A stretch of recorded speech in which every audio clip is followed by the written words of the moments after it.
ಇವತ್ತಿನ ದಿವಸ July 7 July 7 2026ರಿಂದ 12 ಜುಲೈ 2026ರವರೆಗಿನ ಕರೆಂಟ್ ಅಫೇರ್ಸ್ ಬಗ್ಗೆ ಅಧ್ಯಯನ ಮಾಡೋಣ. ಮೊದಲನೇದಾಗಿ ಬರ್ತಕ್ಕಂಥದ್ದು ಏನಂತಂದರೆ, ಅತ್ಯಾಧುನಿಕ ತಂತ್ರಜ್ಞಾನ ಹೊಂದಿರುವ ಭಾರತದಲ್ಲಿ ನಿರ್ಮಾಣಗೊಂಡಿರುವ INS ಮಹೇಂದ್ರಗಿರಿ ಎಂಬ ಯುದ್ಧನೌಕೆ ಜುಲೈ 11 ಅಂದ್ರೆ ಆಲ್ರೆಡಿ ಈಗ ನಮ್ಮ ನೌಕಾಪಡೆಗೆ ಏನಪ್ಪಾ ಅಂದ್ರೆ ಸೇರ್ಪಡೆಗೊಂಡೈತಿ. ಎಲ್ಲಿ? ವಿಶಾಖಪಟ್ಟಣಂ ಇದರಲ್ಲಿ ಏನಪ್ಪಾ ಅಂತಂದ್ರೆ ನೌಕಾಪಡೆಗೆ ಸೇರ್ಪಡೆಗೊಂಡಿದೆ. ಈ ಯುದ್ಧ ನೌಕೆ ಏನಪ್ಪಾ ಅಂದ್ರೆ ಯಾರು ಮಾಡಿದಾರೆ ಅಂದ್ರೆ Indian navy warship design bureau ಅವರು ಇದನ್ನ ವಿನ್ಯಾಸಗೊಳಿಸಿದ್ದು, ಮಜಿಗಾಂವ್ ಟಕ್ ಶಿಪ್ ಯಾರ್ಡ್ ಲಿಮಿಟೆಡ್ ದವರು ಏನಪ್ಪಾ ಅಂದ್ರೆ ಇದನ್ನ ನಿರ್ಮಾಣ ಮಾಡಿದ್ದಾರೆ ಅಂತ ಹೇಳ್ಬೋದು ನಿಮಗೆ. ಓಕೆ, ನೆನ್ಪಿಟ್ಕೋರಿ, ಇದು ಕ್ವಶನ್ ಬಂದ್ರು ಬರ್ತದೆ ನಿಮಗೆ. ನೆಕ್ಸ್ಟ್ ಇದಾದ ನಂತರ ಬರ್ತಕ್ಕಂಥದ್ದು, ಇದು ಪ್ರಾಜೆಕ್ಟ್ 17A ಯೋಜನೆಯಲ್ಲಿ ನಿರ್ಮಾಣಗೊಂಡಿರತಕ್ಕಂಥ ಅತ್ಯಾಧುನಿಕ ಒಂದು ಯುದ್ಧ ನೌಕೆಯಾಗಿದ್ದು, ಪ್ರಾಜೆಕ್ಟ್ 17A ಅಡಿಯಲ್ಲಿ ನಿರ್ಮಾಣಗೊಂಡ ಮೊದಲ ಯುದ್ಧ ನೌಕೆ ಯಾವುದಂತಂದ್ರೆ INS ನೀಲಗಿರಿ ಅಂತೇಳಿ. ಇದು ಆಲ್ರೆಡಿ ಭಾರತೀಯ ನೌಕಾಪಡೆಗೆ ಸೇರ್ಪಡೆಗೊಂಡಿದೆ ಅಂತೇಳಿ. ಟೋಟಲಿ ಇಲ್ಲಿ INS ನೀಲಗಿರಿ, INS Udayagiri, INS Himagiri, INS ತರಂಗಗಿರಿ, INS Dunagiri, INS Mahendragiri ಮತ್ತು INS ವಿಂಧ್ಯಗಿರಿ ಅಂತೇಳಿ ಟೋಟಲ್ 7 ಯುದ್ಧ ನೌಕೆಗಳು ಪ್ರಾಜೆಕ್ಟ್ 17A ಅಡಿಯಲ್ಲಿ ಏನಪ್ಪಾ ಅಂತಂದ್ರೆ ಪ್ರಾಜೆಕ್ಟ್ 17A ಅಡಿಯಲ್ಲಿ ನಿರ್ಮಾಣಗೊಳ್ತಿದ್ದಾವೆ ಅಂತೇಳಿ. ಕೆಲವೊಂದು ಆಲ್ರೆಡಿ ಈಗ ಭಾರತೀಯ ನೌಕಾಪಡೆ ಸೇರ್ಪಡೆಗೊಂಡು, ಇನ್ನೊಂದು 2 ಏನಪ್ಪಾ ಅಂದ್ರೆ ನಿರ್ಮಾಣ ಹಂತದಲ್ಲಿದೆ ಅಂತ ಹೇಳ್ಬೋದು. ಇದಾದ ನಂತರ ಬರ್ತಕ್ಕಂಥದ್ದು Ken Betwa river linking project ಅಂತೇಳಿ. ಕೇನ್ ಮತ್ತು ಬೆಟ್ವಾ 2 ನದಿಗಳು ಮಧ್ಯಪ್ರದೇಶ ಮತ್ತು ಉತ್ತರ ಪ್ರದೇಶ ನಡುವೆ ಏನು ನೀರಾವರಿ ಯೋಜನೆಗಳನ್ನು ಕಲ್ಪಿಸಕೋಸ್ಕರ 2 ನದಿಗಳನ್ನ ಏನು ಜೋಡಣೆ ಮಾಡಿದಾರಲ್ಲ, ಈ ಜೋಡಣೆ ಮಾಡಿದ ಸಂದರ್ಭದಲ್ಲಿ ಮಾತ್ರ ಆ ನದಿಯಿಂದ ನಿರ್ಮಾಣವಾಗಿರ್ತಕ್ಕಂಥ ಪ್ರಾಜೆಕ್ಟ್ಗಳಿಂದ ಸಮರ್ಪಕವಾಗಿ ಪರಿಹಾರ ಮತ್ತು ಪುನರ್ವಸತಿ ಕಲ್ಪಿಸಿಲ್ಲ ನಮಗೆ ಅಂತೇಳಿ ವಿರೋಧ ವ್ಯಕ್ತಪಡಿಸುತ್ತಿರ್ತಕ್ಕಂಥ ಅಲ್ಲಿ ಜನರು ಚೀತಾ ಆಂದೋಲನ ಅಂತೇಳಿ ಒಂದು ಆಂದೋಲನ ಆರಂಭಿಸಿದ್ದಾರೆ. ಅಂದ್ರೆ ಈ ಪ್ರತಿಭಟನೆಯಲ್ಲಿ ಆದಿವಾಸಿ ಮಹಿಳೆಯರು ಸಾಂಕೇತಿಕವಾಗಿ ಚಿತೆಯ ಮೇಲೆ ಮಲಗಿ ತಮಗೆ ನ್ಯಾಯ ನೀಡಿ ಇಲ್ಲವೇ ಸಾವು ನೀಡಿ ಎಂಬ ಘೋಷಣೆಯೊಂದಿಗೆ ತಮ್ಮ ಚಿತಾ ಆಂದೋಲನವನ್ನು ಎಲ್ಲಿ ಈ Ken Betwa river linking water project ಇಂದ ಇದು ಅವರಿಗೆ ಸಮರ್ಪಕವಾಗಿ ಪರಿಹಾರ ಮತ್ತು ಪುನರ್ವಸತಿ ಕಲ್ಪಿಸಲಾರದವ್ರಿಗೆ ಅವರು ಈ ಒಂದು ಆಂದೋಲನ ಮಾಡ್ತಿದ್ದಾರೆ ಅಂತ ಹೇಳಿ. ನೆಕ್ಸ್ಟ್, ಈ 2026ನೇ ಸಾಲಿನ ಬ್ರಿಕ್ಸ್ ಸಭೆ ಎಲ್ಲಿ ನಡೀತಿದೆ ಅಂದ್ರೆ ಭಾರತದಲ್ಲಿ ಬ್ರಿಕ್ಸ್ ಸಭೆ ನಡೀತಾ ಇದೆಯಲ್ಲ, ಈ ಸಭೆ ನಡೀಗೋಸ್ಕರ ಕೆಲವೊಂದು ಉಪಸಭೆಗಳು ಏನಪ್ಪಾ ಅಂದ್ರೆ ಪರ್ಟಿಕ್ಯುಲರ್ ಈ ಕೆಲವೊಂದು ಉದ್ದೇಶಕ್ಕಾಗಿ ಸಭೆಗಳು ನಡೀತಾವೆ. ಅದರಲ್ಲಿ ಯಾವ್ದಂತಂದ್ರೆ ಬ್ರಿಕ್ಸ್ ಮಹಿಳಾ ಸಂಸದೀಯ ವೇದಿಕೆ ಅಂತ ಹೇಳಿ ಇದು ಸಭೆ ಎಲ್ಲಿ ನಡೆದೈತೆ ಅಂದ್ರೆ ಕೇರಳದ ಕೊಚ್ಚಿಯಲ್ಲಿ ನಡೆದೈತೆ ಅಂತ ಹೇಳ್ಬೋದು. ಯಾವುದು? ಜಾಗತಿಕ ಮಟ್ಟದ ಮಹಿಳಾ ಸಬಲೀಕರಣ ಮತ್ತು ಮಹಿಳೆಯರ ನೇತೃತ್ವದ ಅಭಿವೃದ್ಧಿ ಉದ್ದೇಶವನ್ನು ನಡೆಸುವ ಸಲುವಾಗಿ ಬ್ರಿಕ್ಸ್ ಮಹಿಳಾ ಸಂಸದೀಯ ವೇದಿಕೆ ಅಂತೇಳಿ ಅದು ಕೇರಳದ ಕೊಚ್ಚಿಯಲ್ಲಿ ನಡೆದೈತೆ ಅಂತೇಳಿ. ಈ ಬ್ರಿಕ್ಸ್ ಅನ್ನೋದು ಫಸ್ಟ್ ಈ ವರ್ಡ್ ಕೊಟ್ಟವ್ರು ಯಾರು? ಬ್ರಿಕ್, BRIC ಅಂತೇಳಿ ಈ ಬ್ರಿಕ್ ಎಂಬ ಪದವನ್ನು ಕೊಟ್ಟವ್ರು ಜೇಮ್ ಓ ನೀಲ್ ಅನ್ನೋರು ಏನಪ್ಪಾ ಅಂದ್ರೆ 2001ರಲ್ಲಿ ಈ ವರ್ಡ್ ಅನ್ನು ಬಳಕೆ ಮಾಡ್ತಾರೆ. ಓಕೆ, ಬಟ್ ಇದನ್ನ 2006ರಲ್ಲಿ ಏನಪ್ಪಾ ಅಂದ್ರೆ ಫಸ್ಟಿಗೆ ಒಂದು ಅಧಿಕೃತವಾಗಿ ಒಂದು ಬ್ರಿಕ್ ಅಂತ ಒಂದು ಇದು ಮಾಡ್ತಾರೆ. ಬಟ್ ಫಸ್ಟ್ ಸಭೆ ಸ್ಟಾರ್ಟ್ ಆಗಿದ್ದು 2009ರಲ್ಲಿ ಎಟನ್ಬರ್ಗ್ ಅಂತೇಳಿ ರಷ್ಯಾದಲ್ಲಿ ನಡೀತಕ್ಕಂಥ ಫಸ್ಟ್ ಸಮಾವೇಶದಲ್ಲಿ ಫಸ್ಟ್ ಸಭೆಯಲ್ಲಿ ಅಂದ್ರೆ ಎಟನ್ಬರ್ಗ್ ಅನ್ನೋದು ರಷ್ಯಾದಲ್ಲಿ ಎಟನ್ಬರ್ಗ್ನಲ್ಲಿ ಫಸ್ಟ್ ಸಭೆ ನಡೀತವೆ. ಯಾವಾಗ? 4 ರಾಷ್ಟ್ರಗಳಷ್ಟೇ, BRIC ಅಂತೇಳಿ 4 ರಾಷ್ಟ್ರಗಳಷ್ಟೇ ಕೂಡಿ ಇದು ಮಾಡ್ತಾರೆ. ಅದಾದ್ಮೇಲೆ ನೆಕ್ಸ್ಟ್ 2010ರಲ್ಲಿ ಏನಪ್ಪಾ ಅಂದ್ರೆ ಸೌತ್ ಆಫ್ರಿಕಾ ಸದಸ್ಯತ್ವ ಪಡೆದ ನಂತರ ಬ್ರಿಕ್ಸ್ ಅಂತ ಆಗುತ್ತೆ. BRICS ಅಂತ ಹೇಳಿ ಬ್ರಿಕ್ಸ್ ಅಂತ ಆಗುತ್ತೆ. 2011ರಲ್ಲಿ ದಕ್ಷಿಣ ಆಫ್ರಿಕಾ ಏನಪ್ಪಾ ಅಂದ್ರೆ ಬ್ರಿಕ್ಸ್ ಶೃಂಗಸಭೆಯಲ್ಲಿ ಭಾಗವಹಿಸ್ಲಿಕ್ಕೆ ಸ್ಟಾರ್ಟ್ ಆಗುತ್ತೆ ಅಂತೇಳಿ. ಈ ಬ್ರಿಕ್ಸ್ ನಲ್ಲಿ ಏನಪ್ಪಾ ಅಂದ್ರೆ ಬ್ರೆಜಿಲು, ರಷ್ಯಾ, ಇಂಡಿಯಾ, ಚೀನಾ ಮತ್ತು ಸೌತ್ ಆಫ್ರಿಕಾ ಅಂತೇಳಿ. ಓಕೆ, ಪ್ರಸ್ತುತ ಎಷ್ಟದಾವ ಅಂದ್ರೆ 10 ಸದಸ್ಯ ರಾಷ್ಟ್ರಗಳು ಏನಪ್ಪಾ ಅಂದ್ರೆ ಅದಾವ ಈಗ. ಅದಾದ್ಮೇಲೆ ನಂತರ ಈಜಿಪ್ತು, ಇಥೋಪಿಯಾ, ಇರಾನು, UAE ಮತ್ತು ಇಥೋಪಿಯಾ, ಈಜಿಪ್ತು, ಇಂಡೋನೇಷ್ಯಾ, ಇರಾನು, UAE ಏನಪ್ಪಾ ಅಂದ್ರೆ ನೆಕ್ಸ್ಟ್ ಸೇರ್ಪಡೆ ಬರ್ತಾವೆ. ಟೋಟಲಿ 10 ರಾಷ್ಟ್ರಗಳು ಏನಂದ್ರೆ ಇಲ್ಲಿ ಸದಸ್ಯತ್ವವನ್ನು ಪಡೆದಾವ ಅಂತ ಹೇಳ್ಬೋದು. ಅದಾದ ನಂತರ ಬರ್ತಕ್ಕಂಥದ್ದು ಏನಂತಂದ್ರೆ ಭಾರತೀಯ ಚಿತ್ರರಂಗ ಉಗಮ ದಿನ ಅಂತೇಳಿ ಜುಲೈ 7ನೇ ತಾರೀಕನ್ನು ಆಚರಣೆ ಮಾಡ್ತಾರೆ. ರೀಸನ್ ಏನಂತಂದ್ರೆ ಭಾರತ ಚಿತ್ರರಂಗ ಉಗಮ ಅಂತೇಳಿ 1896ರಲ್ಲಿ ಅಗಸ್ಟ್ ಲುಮಿರೆ ಮತ್ತು ಲೂಯಿಸ್ ಲುಮಿರೆ ಎಂಬ ಸಹೋದರರು ಏನ್ ಮಾಡ್ತಾರೆ ಅಂತಂದ್ರೆ ಅಗಸ್ಟ್ ಲುಮಿರೆ ಮತ್ತು ಲೂಯಿಸ್ ಲುಮಿರೆ ಅನ್ನೋರು ಮುಂಬೈನ ವೆಸ್ಟರ್ನ್ ಹೋಟೆಲ್ನಲ್ಲಿ ಭಾರತ ಇತಿಹಾಸದಲ್ಲಿ ಮೊದಲ ಬಾರಿಗೆ ಚಲನಚಿತ್ರ ಪ್ರದರ್ಶನವನ್ನ ಮಾಡ್ತಾರೆ. ಅದ್ರ ಸಲಂದ ಏನಪ್ಪಾ ಅಂತಂದ್ರೆ ಭಾರತೀಯ ಚಿತ್ರರಂಗದ ಉಗಮ ದಿನ ಅಂತೇಳಿ ಅವತ್ತಿನ ದಿನ ಆಚರಣೆ ಮಾಡ್ತಾರೆ. ಓಕೆ. ಮತ್ತೆ ಭಾರತೀಯ ಚಲನಚಿತ್ರರಂಗದ ಪಿತಾಮಹ ಅಂತ ಯಾರಿಗೆ ಕರೀತಾರೆ? ದಾದಾ ಸಾಹೇಬ್ ಫಾಲ್ಕೆ ಅನ್ನೋರು ಕರೀತಾರೆ. ಇವರು 1913ರಲ್ಲಿ ಭಾರತದ ಮೊದಲ ಪೂರ್ಣ ಪ್ರಮಾಣದ ಮೂಕ ಚಿತ್ರ ರಾಜಾ ಹರಿಶ್ಚಂದ್ರ ಅಂತ ಒಂದು ನಿರ್ಮಾಣ ಮಾಡ್ತಾರೆ. ಇದ್ರ ಸಲುವಾಗಿ ಏನಂತಂದ್ರೆ ಅವ್ರನ್ನು ಭಾರತೀಯ ಚಲನಚಿತ್ರರಂಗದ ಪಿತಾಮಹ ಅಂತ ಕರೆದ್ರೆ, ಭಾರತದ ಮೊದಲ ಟಾಕಿ ಚಿತ್ರ ಅಲಂ ಅರ ಅಂತೇಳಿ 1931 ಅಂದ್ರೆ ಮಾತಾಡುತ್ತಾ ಈಗ ಈ ಸದ್ಯ ಹೆಂಗಿತ್ತು ಮತ್ತೆ ಅಲ್ಲಿ ಬಂದಿರ್ತಕ್ಕಂಥದ್ದು 1931ರಲ್ಲಿ. ಕರ್ನಾಟಕದ ಮೊದಲ ಟಾಕಿ ಚಲನಚಿತ್ರ ಸತೀಶ್ ಸುಲೋಚನಾ ಅಂತ 1934ರಲ್ಲಿ ಬರ್ತೈತಿ. ಓಕೆ. ಇದಾದ ನಂತರ ಬರ್ತಕ್ಕಂಥದ್ದು ಯುನೈಟೆಡ್ ನೇಷನ್ ಜನರಲ್ ಅಸೆಂಬ್ಲಿ 2024ರಲ್ಲಿ ಅಂಗೀಕರಿಸಿದ ನಿರ್ಣಯದ ಮೂಲಕ ಪ್ರತಿ ವರ್ಷ ಜುಲೈ 6ರಂದು ವಿಶ್ವ ಗ್ರಾಮೀಣ ಅಭಿವೃದ್ಧಿ ದಿನ ಅಂತ ವರ್ಲ್ಡ್ ರೂರಲ್ ಡೆವಲಪ್ಮೆಂಟ್ ಡೇ ಅಂತ ಆಚರಣೆ ಮಾಡ್ತಾರೆ. ಈ ವರ್ಷದ ಥೀಮ್ ಬಂದು ಮೊದಲ ಬಾರಿಗೆ 2025 ಆಚರಣೆ, ಇದು 2ನೇ ಬಾರಿ ಅಂತೇಳಿ. ಥೀಮ್ ಬಂದು financing the first mile of food systems ಅಂತೇಳಿ. ಏನು? Financing the first mile of the food systems ಅಂತೇಳಿ ಆಚರಣೆ ಮಾಡ್ತಾರೆ. ರಾಷ್ಟ್ರೀಯ ಪಂಚಾಯತ್ ದಿನ ಅಂತೇಳಿ ಏಪ್ರಿಲ್ 24ನೇ ತಾರೀಕು ಆಚರಣೆ ಮಾಡ್ತಾರೆ. ನೆನ್ಪಿಟ್ಕೋರಿ, ಯಾವುದು? ರಾಷ್ಟ್ರೀಯ ಪಂಚಾಯತ್ ರಾಜ್ ದಿನ ಅಂತೇಳಿ ಏಪ್ರಿಲ್ 24ಕ್ಕೆ ಆಚರಣೆ ಮಾಡಿದ್ರೆ, ವರ್ಲ್ಡ್ ರೂರಲ್ ಡೆವಲಪ್ಮೆಂಟ್ ಡೇ ಅಂತೇಳಿ ಜುಲೈ 6ನೇ ತಾರೀಕನ್ನು ಆಚರಣೆ ಮಾಡ್ತಾರೆ. ಓಕೆ. ನೆಕ್ಸ್ಟ್, ತಮಿಳುನಾಡಿನ ಕಾಮರಾಜ ಪೋರ್ಟು 18 ಮೀಟರ್ ಕಾರ್ಯಾಚರಣಾ ಡ್ರಾಪ್ ಸಾಮರ್ಥ್ಯ ಹೊಂದಿದ ಭಾರತದ 2ನೇ ಪ್ರಮುಖ ಬಂದರಾಗಿ ಹೊರಹೊಮ್ಮಿದೆ ಅಂತ ಹೇಳ್ಬೋದು. ಇದಕ್ಕಿಂತ ಮುಂಚೆ ಇದ್ದುದು ಯಾವುದಂದ್ರೆ ವಿಶಾಖಪಟ್ಟಣಂ ಪೋರ್ಟ್ ಇತ್ತು. ಇದಾದ ನಂತರ ಕಾಮರಾಜ ಪೋರ್ಟ್ ಅನ್ನೋದು 2ನೇ ಪೋರ್ಟ್ ಅಂತ ಬಂದರು ಅಂತ ಹೇಳ್ಬೋದು ನಿಮ್ಗೆ. Next, national history museum Mizoram ಯೂನಿವರ್ಸಿಟಿಯನ್ನು ಕೇಂದ್ರ ಸರ್ಕಾರ ಬಯೋಲಾಜಿಕಲ್ ಡೈವರ್ಸಿಟಿ ಆಕ್ಟ್ 2002ರ ಸೆಕ್ಷನ್ 39ರ ಅಡಿಯಲ್ಲಿ ಭಾರತದ 21ನೇ ಡೆಸಿಗ್ನೇಟೆಡ್ ರೆಸ್ಪಾನ್ಟರಿ ಎಂದು ಅಧಿಸೂಚನೆಯಲ್ಲಿ ಹೊರಡಿಸಿದೆ ಅಂತ ಹೇಳ್ತಾರೆ. ಇದ್ರ ಬಗ್ಗೆ ಒಂದು ಸ್ವಲ್ಪ ನೆನ್ಪಿಟ್ಕೋರಿ. ಬೀದಿ ಬದಿ ವ್ಯಾಪಾರಿಗಳ ಜೀವನೋಪಾಯ ರಕ್ಷಣೆ ಮತ್ತು ಬೀದಿ ವ್ಯಾಪಾರ ನಿಯಂತ್ರಣ ಕಾಯ್ದೆ ಅಂತ 2014ರಲ್ಲಿ ಏನಪ್ಪಾ ಅಂತಂದ್ರೆ ಬಂದಿತ್ತು. ಇದು ಎದಕ್ಕೆ ನ್ಯೂಸ್ನಾಗ ಇತ್ತ ಅಂತಂದ್ರೆ, ಈ ಕಾಯ್ದೆ ಇತ್ತೀಚೆಗೆ ಬೆಂಗಳೂರಿನಲ್ಲಿ ಏನು ಬೀದಿ ಬದಿ ಅಂದ್ರೆ ಫುಟ್ಪಾತ್ನಲ್ಲಿ ಇದು ಮಾಡ್ತಾ ಇದಾರಲ್ಲ, ಅದಕ್ಕೆ ಸಂಬಂಧಪಟ್ಟಂಗೆ ಬಂದಿತ್ತು. Street vendors protection livelihood and regulation of street vendors ಅಂತ ಆ್ಯಕ್ಟ್ 2014 ಒಳಗೆ ಬಂದಿತ್ತು ಅಂತ ನೆನ್ಪಿಟ್ಕೋರಿ. ಕೊಠಾರಿಯಾ ಕಮಿಷನ್ ಅಂತ ಶಿಕ್ಷಣ ಆಯೋಗ 1964ರಲ್ಲಿ ಭಾರತ ಸರ್ಕಾರ ಇದನ್ನ ಸ್ಥಾಪನೆ ಮಾಡ್ತೈತಿ. ಓಕೆ. ಇದು 1966ರಲ್ಲಿ ತನ್ನ ವರದಿಯನ್ನು ಸಲ್ಲಿಸ್ತೈತಿ. ಓಕೆ. ಅದರ ಅಧ್ಯಕ್ಷರು ಕೊಠಾರಿಯನ್ನವರಾಗಿದ್ದರಿಂದ ಇದನ್ನು ಕೊಠಾರಿ ಆಯೋಗ ಅಂತ ಶಿಕ್ಷಣಕ್ಕೆ ಸಂಬಂಧಪಟ್ಟಂಗೆ ಸಲ್ಲಿಸಿದ್ದು. ಇದರ ಶಿಫಾರಸುಗಳನ್ನು 1968ರಲ್ಲಿ ರಾಷ್ಟ್ರೀಯ ಶಿಕ್ಷಣ ನೀತಿಯಾಗಿ ಏನಪ್ಪಾ ಅಂದ್ರೆ ರೂಪಿಸ್ತದ ಅಂತ ಹೇಳ್ಬೋದು ನಿಮಗೆ. ನೆಕ್ಸ್ಟ್, ಇದಾದ ನಂತರ ಬರ್ತಕ್ಕಂಥದ್ದು ಭಾರತದ ಸೇತುವೆಗಳ ಮನುಷ್ಯ ಬ್ರಿಡ್ಜ್ ಮ್ಯಾನ್ ಆಫ್ ಇಂಡಿಯಾ ಎಂದೇ ಖ್ಯಾತ ಹೊಂದಿರತಕ್ಕಂಥ ಪದ್ಮಶ್ರೀ ಪುರಸ್ಕೃತ ಗಿರೀಶ್ ಭಾರದ್ವಾಜ್ ಅನ್ನೋರು ಏನಪ್ಪಾ ಅಂದ್ರೆ ನಿಧನ ಹೊಂದಿದ್ದು. ಇವರಿಗೆ 2017ರಲ್ಲಿ ಏನಂದ್ರೆ ಪದ್ಮಶ್ರೀ ಅವಾರ್ಡ್ ಕೊಟ್ಟಿದ್ದು. ಇವರು ಕರ್ನಾಟಕದ ಸುಳ್ಯದವರು ಅನ್ನೋದೊಂದು ದಕ್ಷಿಣ ಕನ್ನಡದ ಸುಳ್ಯದವರು ಅಂತೇಳಿ ನೆನ್ಪಿಟ್ಕೋರು. ಇಂಡಿಯಾ ಕರ್ನಾಟಕದವರಾಗಿರೋದ್ರಿಂದ ಇದೊಂದು ನ್ಯೂಸಲ್ಲಿ ಇಂಪಾರ್ಟೆಂಟ್ ಅಂತ ಹೇಳ್ಬೋದು. ಇದಾದ ನಂತರ ಭಾರತದ ಪ್ರಧಾನಿ ಮಂತ್ರಿ ಏನಪ್ಪಾ ಅಂದ್ರೆ ನರೇಂದ್ರ ಮೋದಿರವರು ಇಂಡೋನೇಷ್ಯಾ ಭೇಟಿ ಏನಪ್ಪಾ ಹೋಗಿದ್ರು.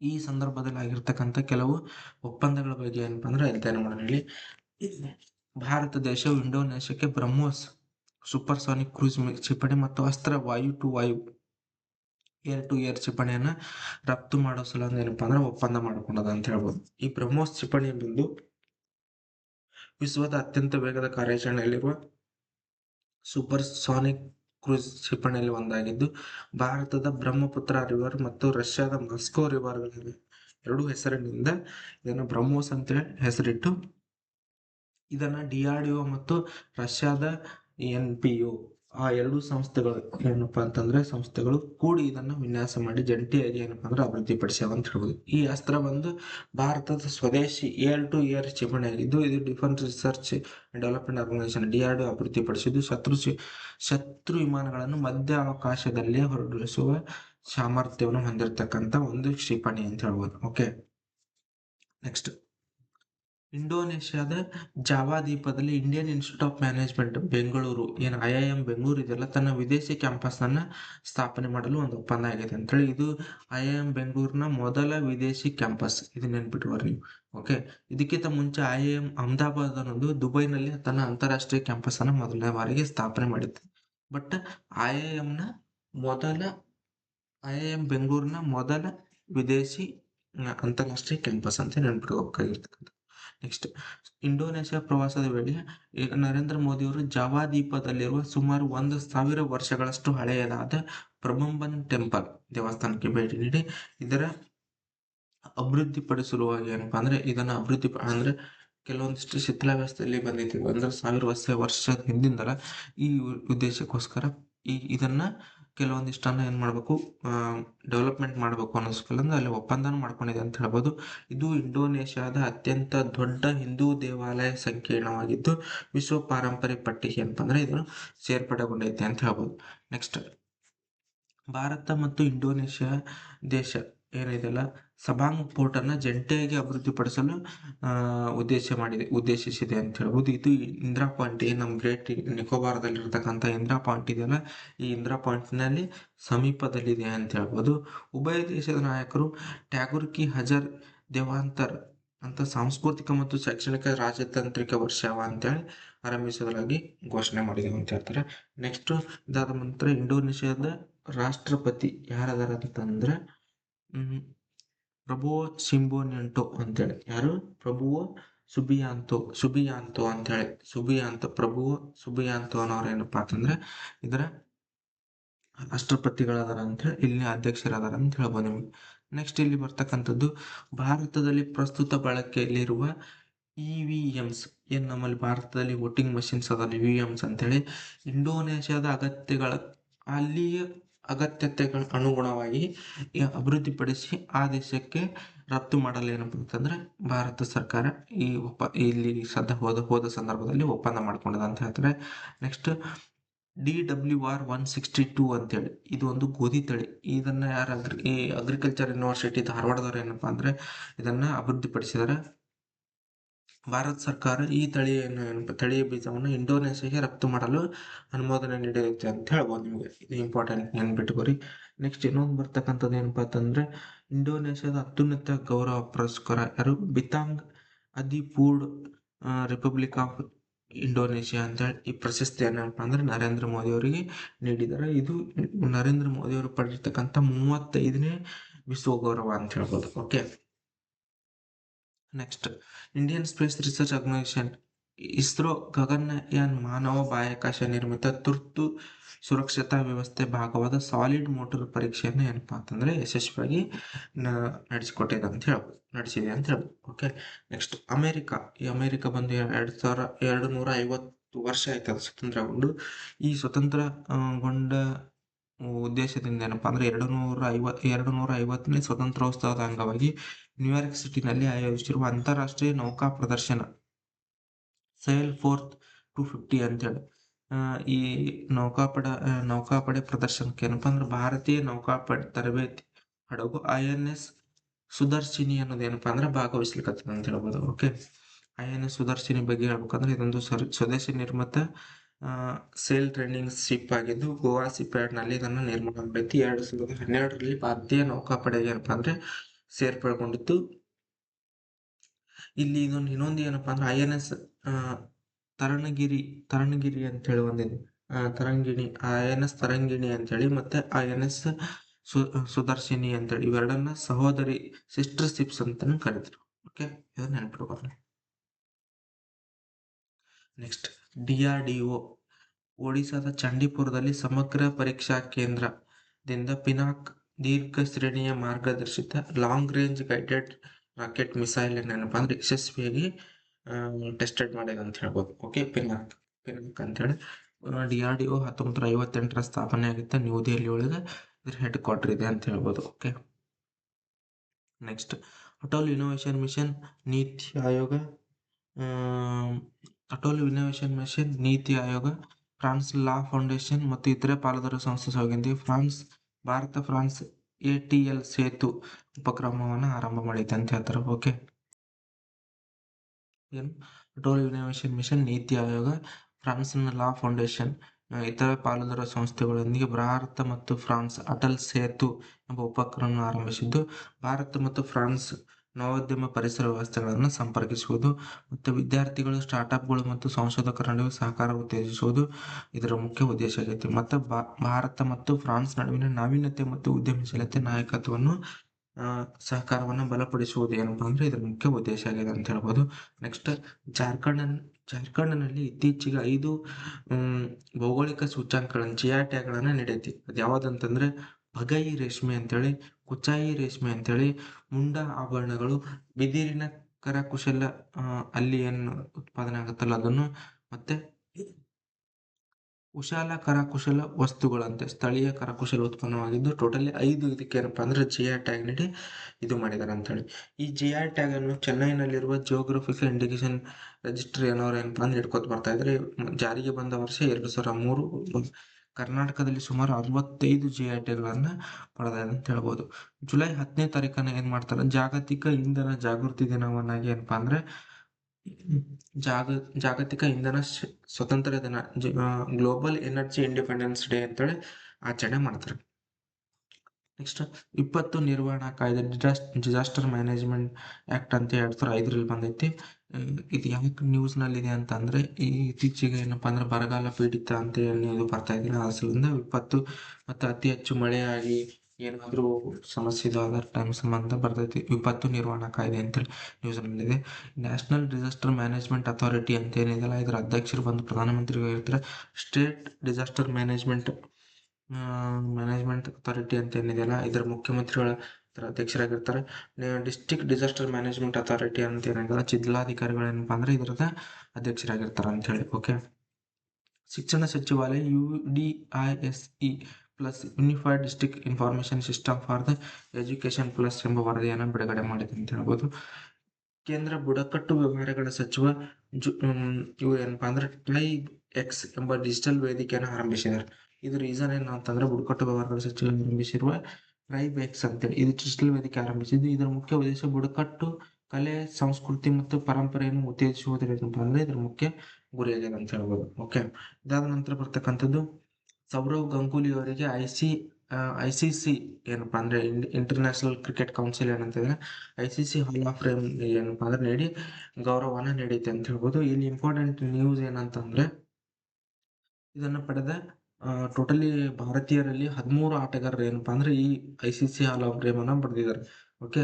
ಬಟ್ 10 ಜನ ಪುರುಷ ಆಟಗಾರರು ಇದ್ರೆ 3 ಜನ ಏನಪ್ಪಾ ಮಹಿಳಾ ಆಟಗಾರ್ತಿಯರು ಇದ್ದಾರೆ ಅಂತ ಹೇಳ್ಬೋದು. ಓಕೆ. ಇದನ್ನ ನೆನ್ಪಿಟ್ಬಾರ್ದು. Next ICC international cricket council ಅನ್ನೋದು 1909ರಲ್ಲಿ ಸ್ಥಾಪನೆ ಆಗುತ್ತೆ. ದುಬೈನಲ್ಲಿ ಹೆಡ್ ಕ್ವಾರ್ಟರ್ ಇದೆ. ಪ್ರಸ್ತುತ ಅಧ್ಯಕ್ಷರು ಏನಪ್ಪಾ ಅಂತಂದ್ರೆ ಭಾರತೀಯರಾದ ಜೈ ಶಾರ್ ಅವರು ಏನಪ್ಪಾ ಅಂದ್ರೆ ಇದರ ಅಧ್ಯಕ್ಷರು ಇದ್ದಾರೆ ಅಂತ ಹೇಳ್ಬೋದು. ನೆಕ್ಸ್ಟ್ ಬರ್ತಕ್ಕಂಥದ್ದು ಖೇಲೋ ಇಂಡಿಯಾ ಅಂತೇಳಿ ಏನು ಈ 8th Khelo India youth games ಅಂತೇಳಿ 2026 ತೆಲಂಗಾಣ ಆತಿಥ್ಯವನ್ನು ವಹಿಸಿದ್ದು. ಫಸ್ಟ್ ಖೇಲೋ ಇಂಡಿಯಾ ಗೇಮ್ಸ್ 2018 ನವದೆಹಲಿಯಲ್ಲಿ ಆರಂಭ ಆಗುತ್ತೆ. ಅದನ್ನು ಆ ಟೈಮ್ನಲ್ಲಿ ಖೇಲೋ ಇಂಡಿಯಾ ಸ್ಕೂಲ್ ಗೇಮ್ಸ್ ಅಂತಿತ್ತು. But Khelo India youth game ಅಂತ ಆಗಿದ್ದೇವೆ. ನೆಕ್ಸ್ಟ್ ಲಾಸ್ಟ್ ಟೈಮ್ 2025ರಲ್ಲಿ ಪಟ್ನಾದ ನಡೆದಿತ್ತು. ಬಟ್ ಇದು 8ನೇದೆಲ್ಲಿ ಅಂದ್ರೆ ತೆಲಂಗಾಣದಲ್ಲಿ ಆತಿಥ್ಯವನ್ನು ವಹಿಸಿಕೊಂಡಿದೆ ಅಂತೇಳಿ.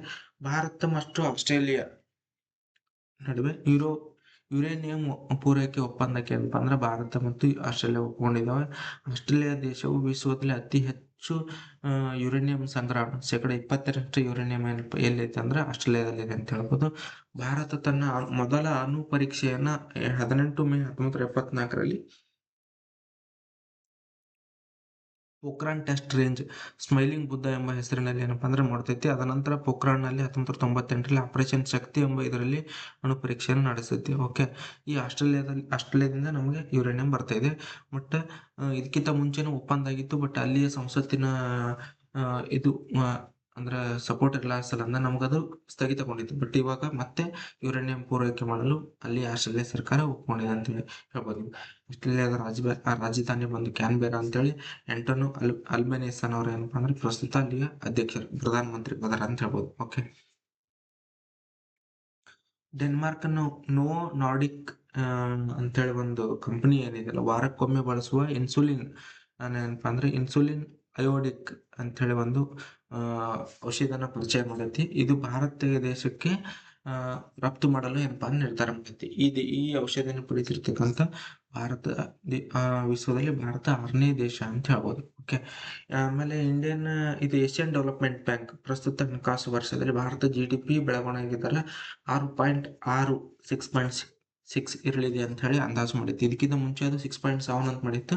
ಬಟ್ ಈಗ ಏನು ಯುದ್ಧ ಕ್ರೈಸಿಸ್ ನಡೀತಾ ಇದೆಯಲ್ಲ ಇರಾನ್ ಮತ್ತು ಅಮೆರಿಕ ನಡುವೆ, ಇದರಿಂದ ಭಾರತದ ಇದಕ್ಕೆ ಕಡಿಮೆ ಆಗ್ಬೋದು ಅಂತೇಳಿ ಬೆಳವಣಿಗೆ ದರ ಕಡಿಮೆ ಆಗ್ಬೋದು ಅಂತೇಳಿ 6.6 ಏನಪ್ಪ ಅಂದರೆ ಅಂದಾಜನ್ನು ಮಾಡಿದ್ದಾರೆ ಅಂತೇಳಿ. ಈ ADB ಏನಪ್ಪ ಅಂದರೆ ಏಷ್ಯನ್ ಡೆವಲಪ್ಮೆಂಟ್ ಬ್ಯಾಂಕ್ ಇದೆಯಲ್ಲ, ಇದು 1966ರಲ್ಲಿ ಡಿಸೆಂಬರ್ 19ಕ್ಕೆ ಸ್ಟಾರ್ಟ್ ಆಗುತ್ತೆ. ಹೆಡ್ ಕ್ವಾರ್ಟರ್ ಬಂದು ಮನಿಲಾ ಅಂತೇಳಿ ಫಿಲಿಪೈನ್ಸ್ನ ಮನಿಲಾ ಅನ್ನೋದಲ್ಲಿ ಹೆಡ್ ಕ್ವಾರ್ಟರ್. ಪ್ರಸ್ತುತ 69 ಸದಸ್ಯ ರಾಷ್ಟ್ರಗಳಿದ್ದು, ಉದ್ದೇಶ ಏಷ್ಯಾ ಪೆಸಿಫಿಕ್ ಪ್ರದೇಶ ಆರ್ಥಿಕ ಸಾಮಾಜಿಕ ಅಭಿವೃದ್ಧಿಗೆ ಹಣಕಾಸು ಮತ್ತು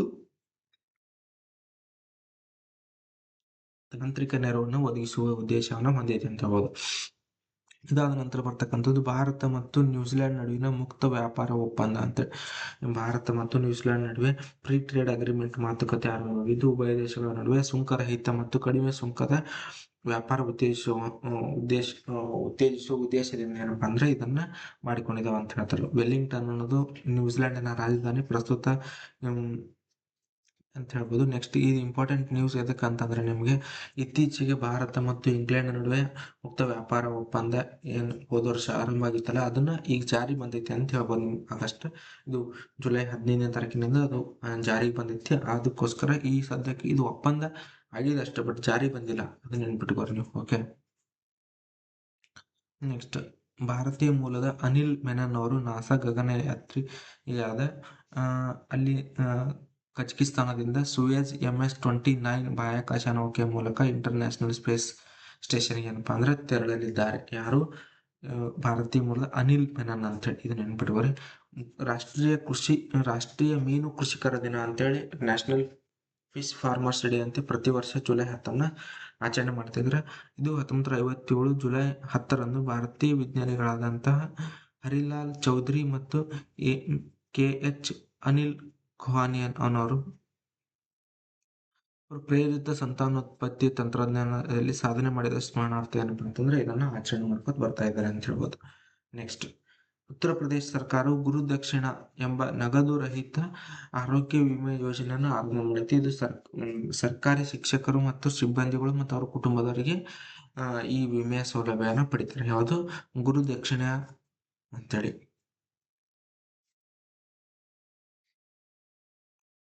ಇದಾದ ನಂತರ ಬರ್ತಕ್ಕಂಥದ್ದು India's 98th chess grand master ಬಂದು ಅಶ್ವಥ್ ಎಸ್ ಅಂತನವ್ರು ಏನಪ್ಪ ಅಂದ್ರೆ ಆಗಿದ್ದಾರೆ ಅಂತ ಹೇಳಿ. 97 GB ಹರ್ಷವರ್ಧನ್ ಅಂತ ನಿನ್ನೆ ಇದು ಮಾಡಿದೆವು. 98th ಬಂದೇನಪ್ಪ ಅಂದ್ರೆ ಗ್ರ್ಯಾಂಡ್ ಮಾಸ್ಟರ್ ಅಶ್ವಥ್ ಎಸ್ ಅಂತೇಳಿ. ಓಕೆ, ವಿಶ್ವ ಜನಸಂಖ್ಯಾ ದಿನವನ್ನು ಜುಲೈ 11ನೇ ತಾರೀಕು ಆಚರಣೆ ಮಾಡ್ತಾರೆ. ಥೀಮ್ ಏನದಪ್ಪ ಅಂತಂದ್ರೆ, ಇಂದು ಮತ್ತು ನಾಳೆಗಾಗಿ ಯುವಕರ ಆಸೆಗಳು ಮತ್ತು ಆಕಾಂಕ್ಷೆಗಳನ್ನು ಅರ್ಥ ಮಾಡಿಕೊಳ್ಳುವುದು ಅನ್ನೋದು ಏನಪ್ಪ ಅಂದ್ರೆ ಸಹಕಾರಗೊಳಿಸುವುದು ಅನ್ನೋದು ಇದರದ್ದು ಥೀಮ್ ಆಗಿತ್ತು. ಇದು realising the hopes and aspirants for Young people today and for the future ಅನ್ನೋದು ಏನಪ್ಪ ಅಂದ್ರೆ ಥೀಮ್. ಇದು ರೀಸನ್ ಯಾಕೆ ಆಚರಣೆ ಮಾಡ್ತಾರೆ ಅಂದ್ರೆ 1987 ಜುಲೈ 11ರಂದು ವಿಶ್ವ ಜನಸಂಖ್ಯೆ 500 ಕೋಟಿ ಅಂದ್ರೆ 5 ಬಿಲಿಯನ್ ತಲುಪಿದ ಉದ್ದೇಶಕ್ಕೋಸ್ಕರ 1989ರಿಂದ ಈ ಆಚರಣೆಯನ್ನ ಮಾಡ್ಕೊತ ಬರ್ತಾ ಇದ್ದಾರೆ ಅಂತ ಹೇಳ್ಬೋದು. ಓಕೆ, ಎಕನಾಮಿಕ್ ಇಂಟೆಲಿಜೆನ್ಸ್ ಯೂನಿಟ್ ಏನಿದೆಯಲ್ಲ, EIU ಪ್ರಕಟಿಸಿರುವ 2026ನೇ ಜಾಗತಿಕ ವಾಸಯೋಗ್ಯತಾ ಸೂಚ್ಯಂಕ ಗ್ಲೋಬಲ್ ಲೈವ್ಲಿಹುಡ್ ಸಿಟಿ ಇಂಡೆಕ್ಸ್ ಅಂತ ಹೇಳಿ ಬಿಡುಗಡೆ ಮಾಡಿತ್ತು. ಇದರಲ್ಲಿ ಕೋಪನ್ಹ್ಯಾಗನ್ ಮತ್ತು ವಿಯೆನ್ನಾ ಮತ್ತು ಮೆಲ್ಬೋರ್ನ್ ಮೊದಲ 3 ಸ್ಥಾನಗಳನ್ನು ಪಡೆದವು. ಕೋಪನ್ಹ್ಯಾಗನ್ ಡೆನ್ಮಾರ್ಕ್ ದೇಶದ್ದು, ವಿಯೆನ್ನಾ ಆಸ್ಟ್ರಿಯಾದು, ಮತ್ತೆ ಮೆಲ್ಬೋರ್ನ್ ಬಂದು ಆಸ್ಟ್ರೇಲಿಯಾದು. ಈ 3 ಏನಂದ್ರೆ ಮೊದಲ 3 ಸ್ಥಾನ ಪಡೆದರೆ, ಭಾರತದ ನಗರಗಳಲ್ಲಿ ದೆಹಲಿ 120ನೇ ಸ್ಥಾನ, ಮುಂಬೈ 121ನೇ ಸ್ಥಾನ, ಚೆನ್ನೈ 123, ಬೆಂಗಳೂರು 127ನೇ ಸ್ಥಾನ. ಅಲ್ಲಿ 122 ಆಗಿದೆ, ಅದನ್ನು ಕರೆಕ್ಷನ್ ಮಾಡ್ಕೊಳ್ಳಿ. 127ನೇ ಸ್ಥಾನವನ್ನು ಪಡೆದ ಅಂತ ಹೇಳ್ಬೋದು. ಓಕೆ, ನೆಕ್ಸ್ಟ್ 2026ನೇ ಕಾಮನ್ವೆಲ್ತ್ ಕ್ರೀಡಾಕೂಟ ಸ್ಕಾಟ್ಲೆಂಡ್ನ ಗ್ಲಾಸ್ಗೋ ನಗರದಲ್ಲಿ ನಡೀತಾ ಇದೆ. ಇದು ಮೊದಲ ಕ್ರೀಡಾಕೂಟ ಬಂದು 1930ರಲ್ಲಿ ನಡೆದಿತ್ತು, ಹ್ಯಾಮಿಲ್ಟನ್ನಲ್ಲಿ ನಡೆದಿತ್ತು. ಅದಾದ ನಂತರ ಪ್ರತಿ 4 ವರ್ಷಗಳೊಮ್ಮೆ ಈ ಕ್ರೀಡಾಕೂಟ ನಡೀತೈತಿ. 2022ರಲ್ಲಿ ಇಂಗ್ಲೆಂಡ್ನ ಬರ್ಮಿಂಗ್ಹ್ಯಾಮ್ ನಗರದಲ್ಲಿ ನಡೆದಿತ್ತು. ಪ್ರಸ್ತುತ ಬಂದು ಸ್ಕಾಟ್ಲೆಂಡ್ನ ಗ್ಲಾಸ್ಗೋ ನಗರದಲ್ಲಿ ನಡೆದೈತಿ. ಇದಕ್ಕಿಂತ ಮುಂಚೆ 2014ರಲ್ಲಿ ಗ್ಲಾಸ್ಗೋದಲ್ಲಿ ನಡೆದೈತಿ, ನೆನ್ಪಿಟ್ಕೊಡ್ರಿ. ಗ್ಲೋಬಲ್ ಸಿಟಿಜನ್ ಸೊಲ್ಯೂಷನ್ ಪ್ರಕಟಿಸಿರುವ 2026ನೇ ಸಾಲಿನ ಜಾಗತಿಕ ಪಾಸ್ಪೋರ್ಟ್ ಸೂಚ್ಯಂಕದಲ್ಲಿ ಭಾರತ 125ನೇ ಸ್ಥಾನವನ್ನು ಪಡೆದಿದ್ದು, ಸ್ವೀಡನ್, ಸ್ವಿಟ್ಜರ್ಲೆಂಡ್, ಫಿನ್ಲೆಂಡ್ಗಳು ಮೊದಲ 3 ಸ್ಥಾನವನ್ನು ಪಡೆದಿದ್ದವು ಅಂತ ಹೇಳಿ. ನೆಕ್ಸ್ಟ್, ಉತ್ತರಾಖಂಡ್ ಖಂಡವು ಭಾರತದ 6ನೇ ಸಂಪೂರ್ಣ ಸಾಕ್ಷರತಾ ರಾಜ್ಯ ಅಂತ ಹೇಳಿ ಏನಪ್ಪ ಅಂದ್ರೆ ಘೋಷಣೆ ಮಾಡಿದ್ದಾರೆ. Uttarakhand declared as India 6th fully literacy rated ಇದು ಅಂತೇಳಿ. ಲಡಾಖ್ ಉಲ್ಲಾಸ್ ಅಂತೇಳಿ ಒಂದು ಯೋಜನೆ ಇದೆ. Understanding the life long learning for all India society ಯೋಜನೆಯಲ್ಲಿ ಸಂಪೂರ್ಣ ಸಾಕ್ಷರತಾ ಪ್ರಮಾಣ ಕಂಡುಹಿಡಿದ ಮೊದಲ ಕೇಂದ್ರಾಡಳಿತ ಪ್ರದೇಶ ಯಾವ್ದಂತಂದ್ರೆ ಲಡಾಖ್ ಅಂತ ಹೇಳಿ ನೆನ್ಪಿಟ್ಕೋಬೇಕಾಗಿರ್ತಕ್ಕಂಥದ್ದು. ಇದಾದ ನಂತರ ಬರ್ತಕ್ಕಂಥದ್ದು ಏನಪ್ಪಾ ಅಂತಂದ್ರೆ ಭಾರತ ನ್ಯೂಜಿಲೆಂಡ್ 10 ಒಪ್ಪಂದಗಳಿಗೆ ಸಹಿ ಹಾಕಿದ್ದು ಮುಂದಿನ 2030ರ ಒಳಗಾಗಿ ದ್ವಿಪಕ್ಷೀಯ ವ್ಯಾಪಾರ ದ್ವಿಗುಣಗೊಳಿಸುವ ಗುರಿಯನ್ನ ಒಪ್ಪಂದಕ್ಕೆ ಸಹಿ ಹಾಕಿದ್ದಾರೆ ಅಂತೇಳಿ. ಇಲ್ಲಿ ಇತ್ತೀಚೆಗೆ ಏನಂದ್ರೆ ಫ್ರೀ ಟ್ರೇಡ್ ಅಗ್ರಿಮೆಂಟ್ಗೂ ಒಂದು ಸೈನ್ ಆಗಿದೆ, ಅದನ್ನು ಇಂಪಾರ್ಟೆಂಟ್ ನಮಗೆ. ನೆಕ್ಸ್ಟ್, ಪ್ರಧಾನಿ ನರೇಂದ್ರ ಮೋದಿ ಇರೋರು ಕಳೆದ 40 ವರ್ಷಗಳಲ್ಲಿ ನ್ಯೂಜಿಲೆಂಡ್ಗೆ ಭೇಟಿ ನೀಡಿದ ಮೊದಲ ಭಾರತೀಯ ಪ್ರಧಾನಿಗಳು ಅಂತೇಳಿ. ಮತ್ತೆ ನ್ಯೂಜಿಲೆಂಡಿನಲ್ಲಿರುವ ಅನಿವಾಸಿ ಭಾರತೀಯ ಸಮುದಾಯವನ್ನು ಉದ್ದೇಶಿಸಿ ಮಾತನಾಡಿ ಕಿಯಾ ಓರಾ ಮೋದಿ ಅಂತೇಳಿ ಎಂಬ ವಿಶೇಷ ಕಾರ್ಯಕ್ರಮವನ್ನ ಆಯೋಜನೆ ಮಾಡಿದ್ರು. ಮಾವೋರಿ ಮೂಲ ನಿವಾಸಿ ಜನಾಂಗ ಎಲ್ಲಿ ಕಂಡುಬರ್ತದೆ ಅಂದ್ರೆ ನ್ಯೂಜಿಲೆಂಡ್ ನಲ್ಲಿ ಕಂಡುಬರ್ತದೆ. ರೀಸನ್ ಎದಕ್ಕೆ ಈ ಮಾವೋರಿ ಜನಾಂಗ ನ್ಯೂಸ್ನಾಗ ಬರ್ತೈತೆ ಅಂತಂದ್ರೆ ಮೋದಿ ಅವ್ರನ್ನ ಅಲ್ಲಿ ಈ ಜನಾಂಗದ ಇದ್ರ ಉಡುಪು ಧರಿಸಿಕೊಂಡು ಅಲ್ಲಿ ನಮ್ಮ ಮೋದಿ ಅವ್ರನ್ನ ಸ್ವಾಗತ ಮಾಡಿಕೊಂಡಿದ್ದ ಸಲುವಾಗಿ ನೆನ್ಪಿಟ್ಕೋಬೇಕಿರ್ತಕ್ಕಂಥದ್ದು. ನೆಕ್ಸ್ಟ್, ಫಾರ್ಚೂನ್ ಇಂಡಿಯಾ 2026 ಅತ್ಯಂತ ಪ್ರಭಾವಶಾಲಿ ಮಹಿಳೆಯರ ಪಟ್ಟಿಯಲ್ಲಿ ಪ್ರಕಟ ಮಾಡಿದ್ದು ನೀತಾ ಅಂಬಾನಿ ಅವರು ಇಲ್ಲಿ ಮೊದಲನೇ ಸ್ಥಾನವನ್ನು ಪಡೆದಿದ್ದಾರೆ ಅಂತ ಹೇಳಿ. ಇದೆ INS ಮಹೇಂದ್ರಗಿರಿ ಏನಪ್ಪಾ ಅಂದ್ರೆ ಇದು ಏನು ಭಾರತೀಯ ನೌಕಾಪಡೆಗೆ ಸೇರ್ಪಡೆಗೊಂಡಿದ್ದಾರೆ. ಅದು ಆಲ್ರೆಡಿ ಹೇಳಿಲಾಗಿದೆ ನಮ್ಗೆ. ವಿಶ್ವ ಕಾಗದ ಚೀಲ ದಿನ ಅಂತೇಳಿ, ವರ್ಲ್ಡ್ ಪೇಪರ್ ಬ್ಯಾಗ್ ಡೇನ ಅಂತೇಳಿ ಜುಲೈ 12ನೇ ತಾರೀಕನ್ನ ಆಚರಣೆ ಮಾಡ್ತಾರೆ. ಮತ್ತೆ ಇನ್ನೊಂದು ಏನಂತಂದ್ರೆ ರಾಷ್ಟ್ರೀಯ ಸರಳತೆ ದಿನ ಅಂತೇಳಿ ನ್ಯಾಷನಲ್ ಸಿಂಪ್ಲಿಸಿಟಿ ದಿನಾನು ಜುಲೈ 12ನೇ ತಾರೀಕು ಆಚರಣೆ ಮಾಡ್ತಾರೆ. ಈ ದಿನವನ್ನು ಅಮೆರಿಕದ ಲೇಖಕ, ತತ್ವಜ್ಞಾನಿ, ಪ್ರಕೃತಿ ಪ್ರೇಮಿ ಹೆನ್ರಿ ಡೇವಿಡ್ ಥೋರೋ ರವರ ಜನ್ಮದಿನದ ಅಂಗವಾಗಿ ಇದನ್ನ ಆಚರಣೆ ಮಾಡ್ಕೊಂಡು ಬರ್ತಾ ಇದ್ದಾರೆ. ಓಕೆ, ನೆಕ್ಸ್ಟ್, ಈ ಏರೋ ಇಂಡಿಯಾ 2027 ಇದು 2027 ಫೆಬ್ರವರಿ ತಿಂಗಳಲ್ಲಿ 8ರಿಂದ 12ರವರೆಗೆ ಬೆಂಗಳೂರಿನಲ್ಲಿ ಯಲಹಂಕ ವಾಯು ನಿಲ್ದಾಣದಲ್ಲಿ ಏನಪ್ಪಾ ಅಂದ್ರೆ ಆಯೋಜನೆ ಮಾಡಲು ನಿರ್ಧಾರ ಮಾಡಿದೆ. ಇದು ಎಷ್ಟನೇದು 16ನೇ ಆವೃತ್ತಿ ಆಗಿದ್ದು, 16ನೇ ಆವೃತ್ತಿ ಏರೋ ಇಂಡಿಯಾ ಪ್ರದರ್ಶನವಾಗಿದ್ದು, ಮೊದಲು ಏನಪ್ಪಾ ಅಂತಂದ್ರೆ 1996ರಲ್ಲಿ ಏನಪ್ಪಾ ಅಂದ್ರೆ ಇದು ನಡೆದಿತ್ತು. ಸಾಮಾನ್ಯವಾಗಿ 2 ವರ್ಷಗೊಮ್ಮೆ ಏನಪ್ಪಾ ಅಂದ್ರೆ ನೆಕ್ಸ್ಟ್ ನಡೀತಾ ಇದೆ ಅಂತ ಹೇಳ್ಬೋದು ನಿಮ್ಗೆ. ನೆಕ್ಸ್ಟ್, ಇತ್ತೀಚೆಗೆ ಏನು ಅಂದ್ರೆ ದಕ್ಷಿಣ ಭಾರತದ ಗಾನ ಕೋಗಿಲೆ ಅಂತ ಹೆಸರಾಗಿರ್ತಕ್ಕಂಥ ಎಸ್ ಜಾನಕಿ ರವರು ಏನಪ್ಪಾ ಅಂದ್ರೆ ಜುಲೈ 11, 2026 ಏನಪ್ಪಾ ಅಂತಾರೆ ಮೈಸೂರಿನಲ್ಲಿ ನಿಧನ ಹೊಂದಿದ್ರು ತಮ್ಮ 88ನೇ ವಯಸ್ಸಿನಲ್ಲಿ. ಇವರ ಜನನ ಬಂದು ಏನಪ್ಪಾ ಅಂತಂದ್ರೆ 1938 ಏಪ್ರಿಲ್ 23ಕ್ಕೆ ಇವರ ಜನನ ಆಗಿತ್ತು. ಇಲ್ಲಿ ಪಡ್ಲಪಟ್ಟ ತಾಲೂಕಿನ ಗುಂಟೂರು ಜಿಲ್ಲೆ ಅಂತೇಳಿ. ಓಕೆ, ಇವರು ಸುಮಾರು 17ಕ್ಕೂ ಹೆಚ್ಚು ಭಾರತೀಯ ಭಾಷೆಗಳಲ್ಲಿ ಸುಮಾರು 48,000ಕ್ಕಿಂತ ಹೆಚ್ಚಿನ ಹಾಡುಗಳನ್ನು ಹಾಡಿದ್ದು, 4 ಬಾರಿ ರಾಷ್ಟ್ರೀಯ ಚಲನಚಿತ್ರ ಪ್ರಶಸ್ತಿಯನ್ನ ಪಡೆದಿದ್ರೆ. ಇವರಿಗೆ ಏನಪ್ಪಾ ಅಂತಂದ್ರೆ ಪದ್ಮಭೂಷಣ ಪ್ರಶಸ್ತಿಯನ್ನ 2013ರಲ್ಲಿ ಘೋಷಣೆ ಆಗಿತ್ತು. ಬಟ್ ಅವರು ಇದನ್ನ ನಿರಾಕರಣೆ ಮಾಡಿದಾರೆ ಅಂತ ಹೇಳ್ಬೋದು. ಓಕೆ, ಇದೇನಂತಂದ್ರೆ ಜುಲೈ 7ರಿಂದ ಜುಲೈ 12ರವರೆಗಿನ ಕರೆಂಟ್ ಅಫೇರ್ಸು. ಯಾವುದೇ ಮಿಸ್ಟೇಕ್ ಇದ್ರೆ ಸ್ವಲ್ಪ ಕಮೆಂಟ್ನಲ್ಲಿ ತಿಳಿಸಿ. ಮತ್ತೆ ಯಾವುದೇ ಇಂಪ್ರೂವ್ಮೆಂಟ್ ಮಾಡ್ಕೋಬೇಕಾಗಿದ್ರು ತಿಳಿಸಿ. ಪೇಜನ್ನು ಫಾಲೋ ಮಾಡಿ, ಸಬ್ಸ್ಕ್ರೈಬ್ ಮಾಡಿ, ಶೇರ್ ಮಾಡಿ. Okay, thank you.